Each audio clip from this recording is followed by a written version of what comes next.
God made us who we are, and God gave you this child the way they are. You live your life differently than you see your other family members living their life. But that's what it took. It took that to say, this is God's creation.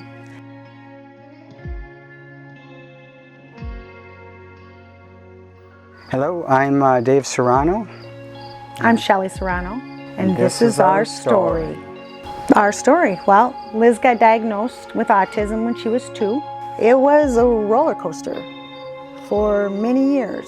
At first, when she was young, easy to control, loved to go places, church, Sunday school. A lot of people don't understand with a special needs kid, especially like Lizzie, you know, it is 24-hour by 7, you know, care. She doesn't really do much by herself, functions at a 2 or 3-year-old, and it can be, I'll say, it can be isolating. And that was one of the great reasons why we moved back in this area. I mean, she's gotten better now. We can ask tonight, we can go places. She actually wants to go out to eat now. She wants to go different places, go for bike rides, go for stroller rides, but that wasn't always the case. There were times we just couldn't leave the house because behaviorally she wouldn't function.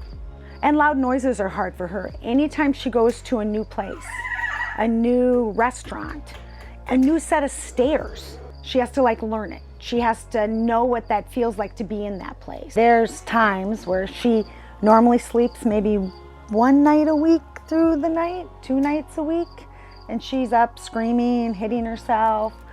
During the day, we could go for an hour with her just whacking herself, or pulling out her hair, or biting her arms, or... Today, usually not that severe, but again, if you look at her arms right now, you know, they're both just, they're chomped. That's how, when she's under stress or for whatever reason doesn't want to do something, that's her go-to. I have had to learn patience. I go sleep in the car sometimes at night, so I don't have to listen to her. I sit like this, do you know what I mean?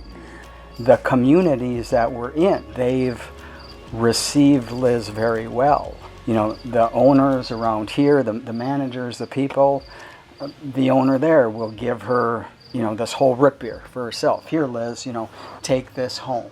I mean, when you look at the arc of her life, whenever we have needed something, it has been there.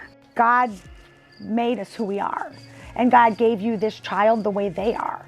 And that's probably when I turned it around and I'm like, this isn't about me. And sometimes it still is about me.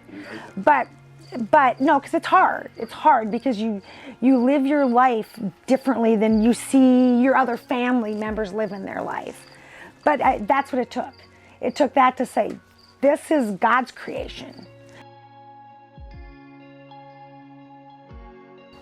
My faith has been personally strengthened because I can't imagine living through this without that faith. Or what are you asking of God currently? Yeah. So what would you say? What would I say? To live one day, one of us to live 1 minute longer than Liz. Yeah, and that's totally up to God, whether we do or not or whatever, and then people will have to make decisions. But certainly if we had a prayer, it would be that we would stay healthy, that we would live at least 1 day longer than Liz, and be gone at least 1 day before our other daughter. So that's probably, people might not understand that, and yeah, so we try to stay healthy. He's better at that than me too. But he's good at a lot of things. That's why we call him St. Dave. Yeah, he's St. Dave.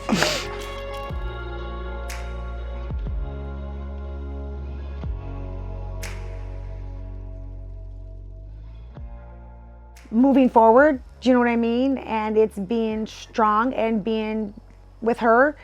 Trying to have a perfect hope, because you know what the future holds, but there's very imperfect days often. So, you know, it's just, there's living each day knowing that this is a great day. It might be a bad one, but there's always that hope.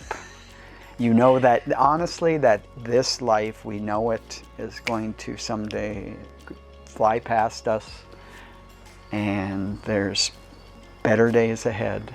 Hope is a great thing, and we have to sometimes endure the trials.